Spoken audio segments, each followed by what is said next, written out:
ହେଲେ ଭାଇ ତମେ ବାଳ ବଢେଇଛ ଆଉ ନିଶ ଏମିତି ବଢେଇଛ ଗାଉଁଲିଆ ପରି ଦିଶୁଛ ଭଲ ଗୋଟେ ରୋଲଟେ ଅଛି କରିବ କି ଅମକ ଭଲ ଗୋଟେ ରୋଲଟେ ଅଛି କରିବ କି ବୋଲି ତ ମୁଁ କହିଲି ହଉ ଠିକ ଅଛି ଦାଦା ଦେଖିବା ଆଉ ସେତେବେଳେ ମୁଁ କରିନଥିଲି କିଛି ଆଉ ନୃତ୍ୟର ନ ଅକ୍ଷର ବି ମତେ ଜଣା ନାହିଁ ଡ୍ୟାନ୍ସର ଡି ଅକ୍ଷର ବି ଜଣା ପ୍ରଥମେ ସମସ୍ତଙ୍କୁ ମୁଁ ନମସ୍କାର କରୁଛି ନମସ୍କାର ମୋ ନାଁ ବିଭୂତି ଭୂଷଣ ବିଶ୍ୱାଳ ଆମ ନିଜ ଘର ଅନୁଗୁଳରେ ବାପା ଏଠି ସର୍ଭିସ କରୁଥିଲେ ଗଭର୍ଣ୍ଣମେଣ୍ଟ ସେକ୍ଟରରେ ତ ସମ୍ବଲପୁରରେ ମୋ ଛୁଆବେଳେ ଅଛି ପଢା ଲେଖା ସବୁ ଏଇଠି ବର୍ଷେ ଖଣ୍ଡେ ହଉଥିଲା ମୁଁ ମୂଳରୁ ନାଟକ କରେ ଅଭିନୟ କରେ ଆଉ ଆଲବମ ଗୀତ ମୁଁ ଆଗରୁ କେବେ କରିନଥିଲି ତ ନାଟକରେ ମୋର ବହୁତ ରୁଚି ବହୁତ ସଉକ ଆଉ ଅନେକ ଗୁଡେ ନାଟକ ବି କରିଛି ମହାପ୍ରଭୁଙ୍କ ଦୟାରୁ ଭଲ ଭଲ ଲୋକମାନଙ୍କ ସହିତ କରିଛି ତାପରେ ଦିନେ ଏଇଟା ଯେମିତିକି ଆପଣ ମାନେ ଜାଣିଛନ୍ତି 1995 ମସିହାରେ ଗୀତ ରେକର୍ଡିଂ ହେଇଥିଲା ଆଉ 2004 ମସିହାରେ ୟାର ସୁଟିଂ ହେଇଥିଲା ଗୀତ ହିସାବରେ ତ ୟାର ନିର୍ଦ୍ଦେଶନା ଯିଏ ଥିଲେ ଦାଦା ମାନଭଞ୍ଜନ ନାୟକ ସେ ମତେ ହଠାତ୍ ଦିନେ ଗୋଲବଜାର ପାଖରେ ଭେଟିଲେ ରାସ୍ତାରେ ସେ ବି ଯାଉଥିଲେ ମୁଁ ଯାଉଥିଲି ତ କହିଲେ ଭାଇ ତମେ ବାଳ ବଢେଇଛ ଆଉ ନିଶ ଏମିତି ବଢେଇଛ ଗାଉଁଲିଆ ପରି ଦିଶୁଛ ଭଲ ଗୋଟେ ରୋଲଟେ ଅଛି କରିବ କି ଅମକ ଭଲ ଗୋଟେ ରୋଲଟେ ଅଛି କରିବ କି ବୋଲି ତ ମୁଁ କହିଲି ହଉ ଠିକ ଅଛି ଦାଦା ଦେଖିବା ଆଉ ସେତେବେଳେ ମୁଁ କରିନଥିଲି କିଛି ଆଉ ନୃତ୍ୟର ନ ଅକ୍ଷର ବି ମତେ ଜଣା ନାହିଁ ଡ୍ୟାନ୍ସର ଡି ଅକ୍ଷର ବି ଜଣା ନାହିଁ ତ ମୁଁ ଦାଦା ଡ୍ୟାନ୍ସ ନାହିଁ ସେଟା ହବ ସବୁ ଆକ୍ଟିଂ ଅଛି ତାପରେ ମୁଁ କଲି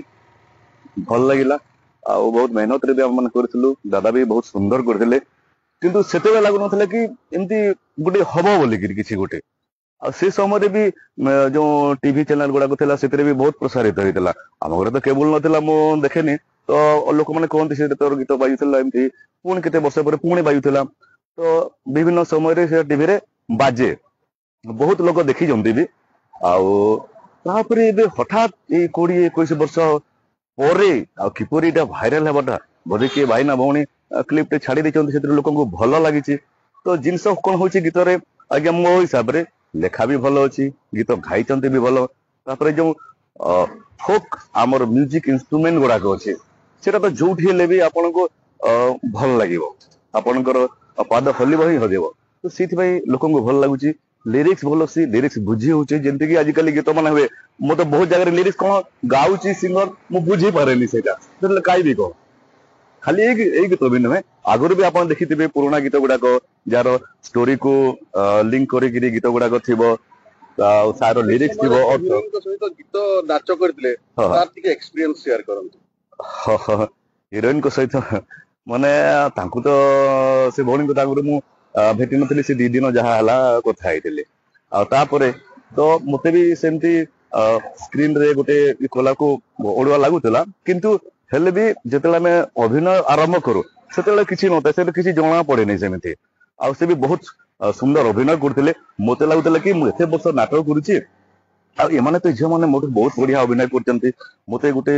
ଅଲଗା ଟିକେ ଭାବନା ଆସେ ସେମାନେ ମୋଠୁ ଭଲ ଆକ୍ଟିଂ କରୁଛନ୍ତି ବୋଲିକିରି ଆଉ କିନ୍ତୁ ଦାଦାଙ୍କୁ କୁହେ ଆରେ ତୁମେ ବଢିଆ କରୁଛ ଆଉ ଆଜି ହଠାତ୍ 20-21 ବର୍ଷ ପରେ ଏମିତି ଭାଇରାଲ ହବାଟା ଆଉ ସବୁଆଡୁ ଖୁସିର ଖବର ଆସୁଛି